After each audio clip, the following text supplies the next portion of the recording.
জ্যোতিৰ্ময় শৰ্মাৰ সৈতে বাৰ্তালাপ। নমস্কাৰ, টাইমছ নাও অসমৰ সমূহ দৰ্শকক মই জ্যোতিৰ্ময় শৰ্মাই আমাৰ এই বিশেষ অনুষ্ঠান বাৰ্তালাপলৈ স্বাগতম জনাইছোঁ। আজি বাৰ্তালাপ অনুষ্ঠানত আমি আমন্ত্ৰণ কৰি আনিছোঁ অসমৰ জনপ্ৰিয় মিমিক্ৰি শিল্পী হিমাংশু বৰ্মনক। এয়া হিমাংশু বৰ্মন। নমস্কাৰ, ধন্যবাদ জনাইছোঁ জ্যোতিৰ্ময় আৰু সমূহ কৰ্মকৰ্তাক মই ধন্যবাদ জনাইছোঁ। টাইমছ নাও আছাম চেনেলটোৰ সকলোকে যথেষ্ট সুখী আজি তোমালোকৰ মাজত সকলো আছে। ধন্যবাদ। হিমাংশু দা অকল তেখেতৰ নিজৰ ভইচত এতিয়া কথা পাতিছে। মই এতিয়া তেখেতক আমাৰ অসমৰ স্বাস্থ্যমন্ত্ৰী ডক্টৰ হিমন্ত বিশ্ব শৰ্মাৰ লগত কিছু কথা পাতিম। ছাৰ, আপোনাক আমাৰ অনুষ্ঠানত স্বাগতম জনাইছোঁ। কেনেকুৱা অনুভৱ আপোনাৰ? এতিয়া বৰ্তমান কৰোণা মহামাৰী চলি আছে, বহুত ব্যস্ততা,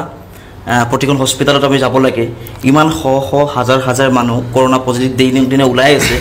কিন্তু ছাৰ, আমি দেখিব পাইছোঁ আপুনি কোনো ধৰণৰ টেষ্টো কৰা নাই, আকৌ কোৱাৰেণ্টাইনতো যোৱা নাই। আৰে বাবা, মই চক জ্যোতিৰ্ময়, মই এটা কথা কওঁ, আৰে প্ৰশ্নটো শেষ কৰা, মই উত্তৰটো তেতিয়াহে দিম। তুমি প্ৰশ্নটো আৰম্ভ ক'ত কৰিছা, শেষ ক'ত কৰিছা? তো তুমি মোক সোধা যে অনুভৱটো কেনেকুৱা,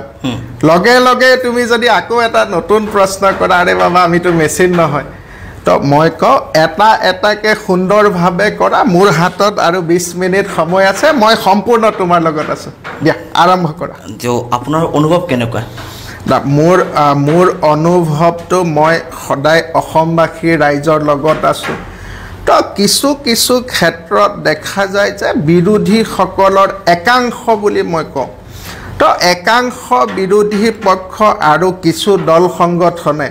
যিসকল আমাৰ অসমৰ উন্নয়নৰ কাৰণে ঋণাত্মক শক্তি, তো তেখেতসকলে আমাক যিমানখিনি পাৰে পিছুৱাই আনিবলৈ চেষ্টা কৰে, কিন্তু আমি তাৰ দুগুণ আগুৱাই যাওঁ। তো সেই শক্তিখিনি আমাৰ গাত কিয় আহে মই কওঁ যে সমালোচনাৰ যি এক পৰ্যায়, সেই পৰ্যায়টো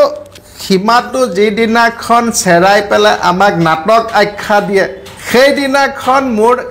দুগুণ উদ্যমেৰে মই আৰু কৰোণাৰ বিপক্ষে মই যুঁজা আৰম্ভ কৰোঁ। তো মোৰ খুব এটা সুন্দৰ অনুভৱ, মই এই চেগতে অসমৰ যিসকল ডক্টৰ নাৰ্ছকে আদি কৰি স্বাস্থ্য বিভাগৰ যিমানসমূহ কৰ্মচাৰী আছে, ডিষ্ট্ৰিক্ট এডমিনিষ্ট্ৰেশ্যন, মই সকলোকে ধন্যবাদ দিওঁ। খুব সুন্দৰভাৱে তেখেতসকলে আমাক আগবাঢ়ি যোৱাত, কৰোণাৰ বিপক্ষে যুঁজাত যথেষ্ট সহায় কৰে। তো মই সিমানেই ক'ম, খুব সুন্দৰ অনুভৱ। কিন্তু বিৰোধীয়ে কৈছে যে কৰোণা মহামাৰী যিটো হৈ আছে, এয়া আপুনি এখন নাটক কৰি আছে, নিৰ্বাচন সন্মুখত আছে। আৰে বাবা চক, মই সেইদিনাখন মোৰ প্ৰশ্নটো কৰি লওঁ। নাই, প্ৰশ্নটোৰ মই চক, মই আৰু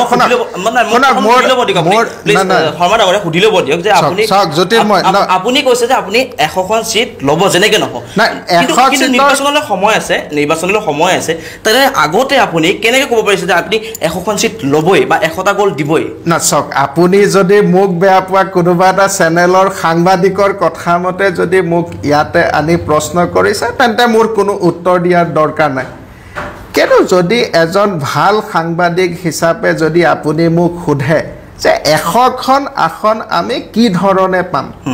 তো মই একদম চিম্পলি আৰু অনেষ্টলি কওঁ যে চক, আমি নিৰ্বাচনৰ কাৰণে কোনো ধৰণৰ প্ৰস্তুতি আমাৰ বৰ্তমানলৈকে হোৱা নাই। কিন্তু কোনো ভাল মানুহে আমাক কয় যে আমি আপোনালোকৰ দলত যাম, তো আমি তেখেতসকলক আদৰিছোঁ। তো তাতে কোনো নিৰ্বাচনৰ প্ৰস্তুতিৰ কথা নাহে। কিন্তু মই জনসাধাৰণৰ যি ফিডবেক দেখিছোঁ, তো আপোনালোকে চাওক, আজি মই এজন জীৱন্ত মানুহজন, তো সেই জীয়াই থকা অৱস্থাত যদি কোনোবাই কবিতা লিখে মোৰ নামত, কোনোবাই গান লিখে, তাত ছ'চিয়েল মিডিয়াত আপুনি দেখিব যে অমুক দাদা আমি অমুক, দাদা আমি তমুক, আপোনাৰ অমুকৰ কাৰণে অমুক কৰিছোঁ। তো সেই যি আমাৰ প্ৰতি মানুহৰ আশীৰ্বাদ, মই এটা চিম্পল উদাহৰণ দিওঁ। 2000 টকাকৈ আমি যেতিয়া GR দিছিলোঁ হোম কোৱাৰেণ্টাইনত থকা মানুহসকলক, তো তেখেতসকলে মোক ৰাতি মেছেজ কৰে, দাদা আপুনি আমাৰ কাৰণে ভগৱান। তো সেই আশীৰ্বাদখিনি কি অথলে যাব নেকি? তো সেইসকল ব্যক্তিয়ে আমাৰ হৈ ইলেকশ্যনৰ কাৰণে প্ৰচাৰ চলিব ক্ষমা কৰিব ইলেকশ্যনৰ হৈ আমাৰ কাৰণে প্ৰচাৰ চলাব তো তেনে এক পৰ্যায়ত মই কওঁ যে আমাৰ 100খন নহয় সিদিনাখন আমাৰ বৰা ডাঙৰীয়াই হাত পাতি যি সাংঘাতিক ধৰণৰ কথা ক'লে যে 3 কোটি মানুহে অসমৰ 3 কোটি মানুহে আমাক গোল দিব সেই দিনাখনৰ পৰা মই কওঁ যে 100 নহয় 110খন আসন তো আপুনি এতিয়া লিখি ৰাখক যে আমাৰ দলে অহা নিৰ্বাচনত 110খন আসনত জয়লাভ কৰিব তো কথাবিলাক ঠিক তেনেকুৱা ধৰণৰ কিছু কিছু ৰাইজে এটা কথা উত্থাপন কৰি আছে যে যি আমাৰ অসমৰ বাহিৰত থকা ল'ৰা ছোৱালীসকলক কৰোনাৰ সময়ত আপুনি বাহিৰৰ পৰা উঠাই আনিছে তেনেস্থলত কিছু ৰাইজে উত্থাপন কৰিছে যে যি ট্ৰেইনত আনিছিলে সেই ট্ৰেইনত বিদেশীকো উঠাই অসমত প্ৰৱেশ কৰা বুলি বহুতে উল্লেখ কৰিছে কি কয় এই বিষয়ে আপুনি মই জ্যোতিৰ্ময় আপোনাৰ প্ৰশ্নৰ পাকবিলাক মই বুজি পাওঁ তো আপুনি কথাবিলাক লাহে লাহে লাহে লাহে সেই চেনেলটোৰ ফালে লৈ গৈ আছে কিন্তু চক আপোনালোকে সাংবাদিকসকলে এই কামটো কৰিব নাপায় তো আজি কৰোনাৰ কি এক ভয়াবহ সমস্যা এই সময়খিনিত যদি কয় যে মই কি বাংলাদেশীসকলক ঘৰে ঘৰে গৈ মাতি আহিছোঁ নেকি যে আপোনালোক এনেকৈ কৰোনা পেচেণ্ট বাহিৰৰ পৰা আহিব আপোনালোক সেই গাড়ীত জঁপিয়াই দিব এটা আপোনালোকৰ সাধাৰণ এটা যুক্তি লাগিব না তো কোনো যুক্তি টুক্তি নাই তপহকৈ আপোনালোকে টপকি দি লৈ সাংঘাতিক ধৰণৰ এটা প্ৰশ্ন সোধে তো সেইটো একদম অবান্তৰ এটা কথা মই ইয়াতে চাওক আপোনাক আৰু ইমান ক্লিয়াৰিফিকেশ্যন দিব লগা মোৰ কোনো দৰকাৰো নাই আৰু মোৰ দেউতাৰ ঘৰৰ সম্পত্তি নহয় বাংলাদেশীসকল গতিকে মোৰ কোনো উত্তৰ দিয়াৰ মোৰ ইচ্ছা নাই তো আপোনালোকে যদি ভাবে যে বাংলাদেশী আমাৰ বাহিৰৰ পৰা অহা আমাৰ অসমৰ ব্যক্তিসকলৰ লগত আহিছে দেন আপুনি কেমেৰা অন কেমেৰাত মোক এজন ব্যক্তি দেখাওক মই অসমৰ এই গোটেই প্ৰেক্ষাপটৰ পৰা মই অৱসৰ ল'ম তো মই আপুনি আজি জ্যোতিৰ্ময়ে মোৰ প্ৰত্যাহ্বানটো গ্ৰহণ কৰক মই অন স্ক্ৰীন কৈ আছোঁ যদি কোনোবা কৰোনা পেচেণ্টৰ লগত বা বহিৰাজ্যৰ পৰা কোনোবা আমাৰ যিসকল আহিছে তেখেতসকলৰ লগত যদি এজনো বাংলাদেশী অসমত সোমাইছে মোক আপোনালোকে এভিডেন্স দিয়ক মই ৰাজনৈতিক জীৱনৰ পৰা অৱসৰ ল'ম তো কথাবিলাক তেনেকুৱা টু দা পইণ্ট হ'ব লাগে এনেই আৰু মানুহ এজন মাতি যদি আপোনালোকে মানসিক অত্যাচাৰ কৰে এইটো ভাল কথা নহয় কিন্তু শৰ্মা ডাঙৰীয়া বৰ্তমান অসমৰ প্ৰেক্ষাপটত আমি দেখি আছোঁ যে আপোনাৰ নামটো সৰ্বানন্দ সোণোৱালৰ নামটো আৰু ৰঞ্জন গগৈৰ নামটো অহা মুখ্যমন্ত্ৰীৰ কাৰণে চৰ্চা চলি আছে কি কয় এই বিষয়ে আপুনি না চাওক একে ধৰণৰ প্ৰশ্ন শুনি মোৰ আৰু হজম নোহোৱা হৈছে না কিন্তু আপোনাক এইটো চাওক আপুনি সংবাদ মাধ্যমত আপুনি মোৰ প্ৰশ্নটো শুনি লওক যে গতিকে আপুনি সংবাদ মাধ্যমত আহিছে মোৰ এগৰাকী সাংবাদিক হিচাপে আপোনাৰ প্ৰশ্নটো সোধাৰ মোৰ মই আজি একদম ফ্ৰেংকলি কওঁ যে আজি যদি হিমন্ত বিশ্ব শৰ্মা ডাঙৰীয়া বুলি আপুনি মোক কৈ আছে না তেখেত সেই ব্যক্তিজন যদি অসমৰ মুখ্যমন্ত্ৰী হয় আপোনাৰ তাত মূৰৰ কামোৰণিটো ক'ত আপোনালোকে এটা মছলা লাগে ঠিক আছে কিন্তু জোখতকৈ বেছি যেতিয়া আপোনালোকৰ প্ৰশ্নবিলাক একে ধৰণৰ প্ৰশ্নকে যদি সদায় প্ৰেছ মিটবিলাকত আপোনালোকে সোধে তো তেতিয়া আৰু আমাৰ মানসিকতা নাথাকে ন তেনেধৰণৰ প্ৰশ্নৰ উত্তৰ দিয়াৰ তো মই কওঁ আজি অসমৰ প্ৰত্যেকজন আমাৰ দলৰ কৰ্মী বা প্ৰত্যেকজন বিধায়কে মুখ্যমন্ত্ৰী হোৱাৰ তেখেতসকলৰ সাংবিধানিক যোগ্যতা আছে তো আজি কোনোবাই ক'ৰবাত কৈছে যে মই যোগ্য তাতে আপোনালোকৰ প্ৰব্লেমটো ক'ত কি আপোনালোকৰ ক'ৰবাত কিবা লিখা আছে নেকি যে আপুনি মোক এটা কথা না ক'ৰবাত কীৰ্তন ঘোষা বাইবেল বা আমাৰ গীতা পুথিত লিখা আছে নেকি যে হিমন্ত বিশ্ব শৰ্মা অসমৰ মুখ্যমন্ত্ৰী হ'ব নোৱাৰে তা আপোনালোকৰ প্ৰশ্নৰ যিটো প্ৰাসংগিকতা মই সদায় দুখ পাওঁ যে এই প্ৰশ্নটো কিয় লাগে আজি সৰ্বাদাৰ নেতৃত্বত কি সুন্দৰকৈ অসমখন চলি আছে তো তেনে প্ৰেক্ষাপটত যদি সৰ্বানন্দ সোণোৱালৰ নেতৃত্বত চলি আছে যদিও অসমৰ ৰাইজেতো আপোনাকে মুখ্যমন্ত্ৰী বুলি ভাবে তো ডেফিনেটলি তো তাতে আপোনালোকৰ প্ৰব্লেমটো ক'ত কোনোবাই মই আজি ভাবিছোঁ যে আপুনি ডকাইত তো তেতিয়া আপুনি বেয়া পাব লাগে কিন্তু কোনোবাই ভাবিছে যে অমুক মুখ্যমন্ত্ৰী তাততো বেয়া পাব লগা নাই না আপুনি মোৰ লজিকটো চাওক যে কোনোবাই কিবা যদি বেয়া কথা ভাবে তেতিয়া আমাৰ ক'ব লগা আছে তো আজি হিমন্ত বিশ্ব শৰ্মা মুখ্যমন্ত্ৰী হোৱাটো কি ইমান পাপৰ কথা নেকি যে আপোনালোকে মিডিয়া দিনে ৰাতিয়ে আৰে বাবা আৰু যদি বেলেগ নিউজ নাথাকে মোক ফোন কৰিবা মই ভাল ভাল নিউজ দিম কিন্তু আপুনি আমি দেখিছোঁ আপুনি সংবাদকৰ্মীসকলৰ লগতে কিছুমান ব্যতিক্ৰমী আচৰণ কৰিব লৈছে আজি কিছুদিনৰ পৰা না চাওক ব্যতিক্ৰমী আচৰণ কাক কৈ শুনক মোক প্ৰশ্ন কৰে যোৰহাটৰ চাৰ্কিট হাউচত সিদিনাখন 8টা বাজিত মোক বহাই সাংবাদিকে মোক প্ৰশ্ন সোধে যে দাদা আপোনাৰ কৰোনা কিয় নহয়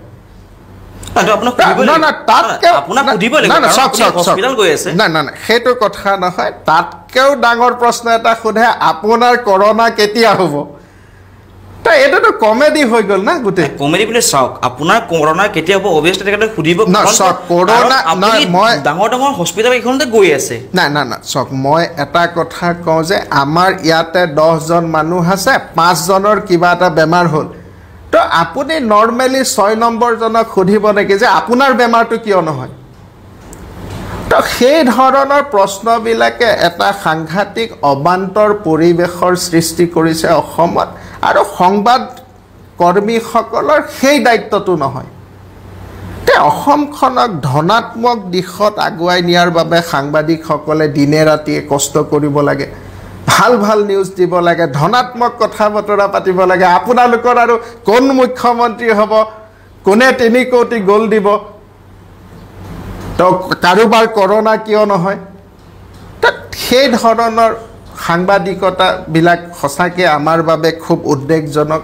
আমাৰ বাবে অসমৰ বাবে ক্ষতিকাৰক তো মই কওঁ আপোনালোক অলপ ভাল হৈ দেখাওক গতিকে মোৰ জ্যোতিৰ্ময় ৰূপত পুৰা বিশ্বাস আছে এখেতে আজিৰ পৰা ভাল হ'ব ডক্টৰ জীবন্ত বিশ্ব শৰ্মা আপোনাক ধন্যবাদ জনাইছোঁ হিমাংশু দা খুব ভাল লাগিল ধন্যবাদ মোৰো ভাল লাগিছে বাৰু না আপুনি এনে ইমান সুন্দৰকৈ কৰে যে প্ৰেক্টিছটো কেনেকৈ কৰে আচলতে প্ৰেক্টিছ নহয় মই বেলেগৰ কথা নকওঁ মিমিক্ৰি শিল্পী যিসকল আছে তেওঁলোকে কেনেকৈ প্ৰেক্টিছ কৰে নাজানো মোৰ আচলতে এই বস্তুটো কমপ্লিট বেলেগ মই কেতিয়াও মিমিক্ৰি কৰিম বুলি ভাবা নাছিলোঁ একমাত্ৰ আচলতে অনুৰাগী বুলি কয় যে মানে একদম শুদ্ধ অন্তৰৰ পৰা অনুৰাগী থাকে নহয় অন্ধ নহয় কিন্তু সো সেই অনুৰাগটো একচুৱেলি থাকাৰ কাৰণে হৈছে মোৰ এতিয়া ডক্টৰ হিমন্ত বিশ্ব শৰ্মা ডাঙৰীয়া বা জুবিন গাৰ্গ ডাঙৰীয়া তেওঁলোকৰ প্ৰতি মোৰ অনুৰাগটো বেলেগ আচলতে কিন্তু আপুনি অনুকৃতি কৰিব পৰাকৈ তেওঁলোকৰ প্ৰতি মোৰ অন্তৰত যথেষ্ট শ্ৰদ্ধা আছে যথেষ্ট ভক্তি আছে আৰু তেওঁলোকক মই অনুসৰণ কৰোঁ কিন্তু অন্ধ নহয় আজি যদি ক'ৰবাত কিবা এটা বেয়া দেখোঁ সেই বস্তুটো মোৰ বাহিৰত মই নক'লেও সেই দুজন ব্যক্তিৰ বিষয়ে মই হয়তো মেছেজ দি তেখেতসকলক মোৰ মতামতটো জনাওঁ বা মই নিজৰ বিবেকেৰে মই সেই কথাটো নিজে পৰ্যালোচনা কৰি চাওঁ গতিকে আপুনি আমাৰ শৰ্মা ছাৰৰ ভইচটোত যেতিয়া আপুনি দিয়ে যেন মানুহজন আগত আছে তেনেকুৱা যেন লাগে কেতিয়াবা আপুনি তেখেতক লগ পাইছেনে লগ পাইছোঁ এতিয়া তেখেতে ভাল পায়নে বেয়া পায় মই নাজানো তেখেতৰ ভইচটো গতিকে আপুনি দি থাকে তেখেতে কয় নেকি যে এইটো অকণমান এনেকুৱা হ'ব লাগিছিল বা কিছুমান গাইড কৰে নেকি আপোনাক একো গাইড নকৰে তেওঁ ইণ্টাৰেষ্টেড হয়নে নহয় মই সেইটোও নাজানো আৰু ভাবোঁ আৰু যে মই ঋণাত্মক কথা তেখেতক নিজে ভাল পোৱা ব্যক্তিজন বা নিজে আদৰ্শ হিচাপে ভাবা ব্যক্তিজন বা ইমান অনুৰাগ থকা ব্যক্তি এজনৰ প্ৰতি ঋণাত্মক কথা বতৰাবিলাক আচলতে ক'বলৈ মোৰ নিজৰে মন নাযায় এতিয়া বেলেগৰ কথা কি ক'ম মোৰ এতিয়া 4খন মোৰ চাকৰি জীৱনৰ কথা কওঁ ব্যক্তিগত জীৱনৰ কথা সুধিছে যেতিয়া মোৰ 5খন এপইণ্টমেণ্ট লেটাৰ আছে 2খন স্বাস্থ্য বিভাগ 3খন আমাৰ শিক্ষা বিভাগ এতিয়া আটাইতকৈ ইণ্টাৰেষ্টিং হৈছে 2টা বিভাগৰে মন্ত্ৰী হিমন্ত বিশ্ব শৰ্মা ডাঙৰীয়া আছিল গতিকে তেখেতৰ প্ৰত্যেকটো কথাৰ যিটো ডেফ্ট আছে তাৰমানে এইটো কৰিম বুলি ক'লে সেইটো কৰে গতিকে মই সেইটো ক্ষেত্ৰত তেখেতক ভাল পাওঁ আৰু ভাল পোৱাটো স্বাভাৱিক তেওঁৰ কাৰণে মই চাকৰি পাইছোঁ মোৰ ঘৰতো পাইছে আপোনাৰ ভৱিষ্যত পৰিকল্পনা কি আছে ভৱিষ্যত পৰিকল্পনা মই গান গাবলৈহে বিচাৰিছিলোঁ অনেষ্টলি কৈছোঁ গান চান মই শিকি আছোঁ অলপ চলপ তো যদি পাৰোঁ মোৰ একদম সৰুৰ পৰা মানে মোৰ গান গাবলৈহে মন আছিলে কিন্তু মই মিমিক্ৰিটো আচলতে সেইটো কাৰণেই কওঁ যে মই ক'তো শিকা নাই বা তেনেকুৱা ধৰণৰ খুব লাগি নাথাকোঁ এইটোৱেই ক'ম বুলি আৰু উত্তৰবিলাক নিজে নিজে আহে যি আহে আৰু সেয়াই কওঁ আৰু সেইটোৱে আৰু কিন্তু মই গান গাবলৈ মন আছে আমাৰ অনুষ্ঠানটো শেষ কৰিব লাগিব শেষ কৰাৰ আগতে আমি ডক্টৰ জীৱন্ত বিশ্ব শৰ্মা ছাৰক প্ৰশ্ন এটা কৰিব বিচাৰিছোঁ যে ছাৰ আপোনাৰ হাতত সাধাৰণতে আমি এডাল ৰঙা ৰছী দেখা পাওঁ কিন্তু বৰ্তমান আপোনাৰ হাতত সেই ৰঙা ৰছীডাল নাই ইয়াৰ কাৰণটো কি জনাব নেকি চক এইবিলাক আৰু